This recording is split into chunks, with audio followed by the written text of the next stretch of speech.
আসসালামু আলাইকুম। আমি ফারজানা ফাতেমা মানিকগঞ্জ থেকে বলছি। আশা করি আপনারা সবাই ভালো আছেন। আমরাও আলহামদুলিল্লাহ ভালো আছি।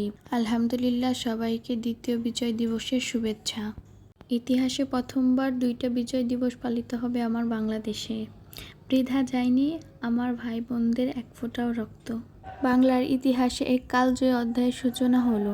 বাংলার বীর যোদ্ধাগণ, তোমাদের সাহসী পদক্ষেপ স্বর্ণাক্ষরে লেখা থাকুক বাংলার ইতিহাসে। তবে আফসোস একটাই, সবই ফিরে পেলাম, শুধু ফিরে পেলাম না আমাদের হারিয়ে যাওয়া ভাই বোনদের। প্রতিশোধের নেশায় মত্ত না হয়ে আমাদের আল্লাহর কাছে শুকরিয়া আদায় করা উচিত সবার। আমার কথার মধ্যে কোনো ভুল খুঁজে পেলে আমাকে ক্ষমাসুন্দর দৃষ্টিতে দেখবেন। আমি খুবই ছোট মানুষ, এসব কথা বলা আমার মোটেও ঠিক না। তারপরও একজন দেশের সাধারণ জনগণ হিসাবে আমার মত আমি প্রকাশ করেছি। যাই কিছু হোক, তারপরেও বলবো দেশের সাধারণ জনগণ যাতে ভালো থাকে। ধন্যবাদ।